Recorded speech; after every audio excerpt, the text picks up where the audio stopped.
Hi hello வணக்கம் success ஆரி ஒரு class and materials பாருங்கள். இது ஆல்ரெடி ஒர்க் நடக்கும்போது நான் காட்டில் இந்த வீடியோ போட்டிருக்கிறேன்.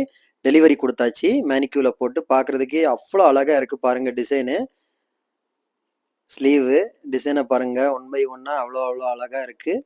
Full and full stone thread work பார்க்குறதுக்கே அவ்வளோ அழகாக இருக்குது பாருங்கள். ஓகே கைஸ், வீடியோ பிடிச்சிருந்தா மறக்காமல் லைக் பண்ணுங்கள், கமெண்ட் பண்ணுங்கள், உங்கள் ஃப்ரெண்ட்ஸுக்கெல்லாம் ஷேர் பண்ணுங்கள். அதுதான் அதோட புடவை. ஓகே கைஸ், ஆரி ஒர்க் ஆர்டர் தேவைப்படுறவங்க இந்த நம்பருக்கு டிஸ்பிளேல தெரியுற நம்பருக்கு கால் பண்ணி உங்கள் ஆர்டரை புக் பண்ணிக்கோங்க. எந்த விதமான டிசைனாக இருந்தாலும் வித்தின் 4-5 டேஸில் டெலிவரி பண்ணிடுவோம் வித் குவாலிட்டி மெட்டீரியலோட. இது மாதிரி ஆரி ஒர்க்கு கிளாஸ் ஜாயின் பண்ண விருப்பம் உள்ளவங்க டிஸ்பிளேல தெரியுற இந்த நம்பருக்கு கால் பண்ணி டீட்டெயில்ஸ் கேட்டுக்கோங்க. ஆன்லைன் ஆஃப்லைன் ரெண்டுமே கண்டக்ட் பண்ணிக்கிட்டு இருக்கிறோம். ஓகே ஃப்ரெண்ட்ஸ், டிசைனை பாருங்கள். பார்க்குறதுக்கே அவ்வளோ அழகாக இருக்குது. Back neck, front neck, sleeve. Okay guys, மறக்காமல் நம்ம வீடியோ பிடிச்சிருந்தா மறக்காமல் உங்கள் ஃப்ரெண்ட்ஸுக்கெல்லாம் ஷேர் பண்ணிடுங்க. நம்ம ஷாப் எங்கே இருக்குன்னு பார்த்தீங்கன்னா திருவானைக்கோயிலில் டெம்பிள் ஹோட்டல் பக்கத்தில் இருக்குது.